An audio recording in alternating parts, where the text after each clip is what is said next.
তোমাদেরকে আগের একটা ভিডিওতেই বলেছিলাম যে আমাদের কলেজের এক্সাম দিয়ে ফেরার পথে আমরা কোথায় যাচ্ছি সেটা দেখতে থাকো। তো সেই ভিডিওটাই আজকে আমি তোমাদের সাথে শেয়ার করছি।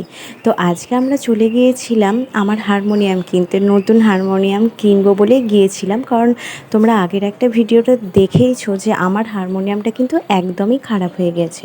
তো দেখতে পাচ্ছ এখানে কিন্তু আমরা কত সবাই মিলে এসেছি হারমোনিয়াম পছন্দ করতে। আর ইনি হচ্ছেন আমার স্যার, মানে আমি ছোট থেকে এনার কাছেই গান শিখেছি। তো ইনি আমার হারমোনিয়ামটা পছন্দ করে দিচ্ছিলেন যে মানে কোন হারমোনিয়ামের সাউন্ডটা ঠিক কেমন। তো আর দেখো এখানে কিন্তু আমি এই হারমোনিয়ামটা পছন্দ করে ফেলেছি, মানে এই হারমোনিয়ামটাই নেব। তো দেখো সুপ্রভাও কিন্তু একটু বাজিয়ে দেখে নিয়েছে, তারপরে আমিও একটু বাজিয়ে দেখে নিলাম যে মানে আমি কমফোর্টেবল কিনা। তো যাই হোক, তারপরে কিন্তু আমরা পুরোটাই ঘুরে ঘুরে দেখি দোকানটা। দেখো আমার হারমোনিয়ামটা কিন্তু অলরেডি প্যাক করতে আরম্ভ করে দিয়েছে। আর আমরা ততক্ষণে কিন্তু মানে দোতলা তিনতলা অবধি দোকানটা ছিল, তো সবকটা জায়গায় আমরা ভালো করে ঘুরে ঘুরে দেখে নিচ্ছিলাম।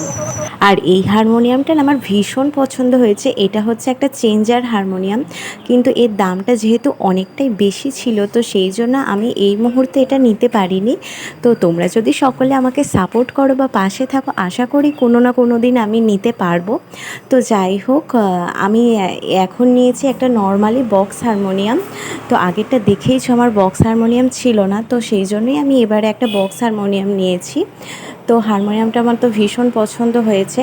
আর দেখো আমি কিন্তু এই জীবনের প্রথম হারমোনিয়াম কিভাবে তৈরি হয় তো সেটাই আমি দেখছিলাম। এখানে তিনতলাটাতে না পুরো হারমোনিয়ামটা তৈরি করে। তো আমরা তারপরে হারমোনিয়াম নিয়ে বাড়ি ফিরছিলাম। আর দেখো বাইরে কিন্তু প্রচণ্ড ঝড় উঠে গেছিলো। তারপরে কিন্তু আমরা আমাদের জায়গাতে এসে আমরা গিয়েছিলাম ধনিয়াখালিতে কিনতে।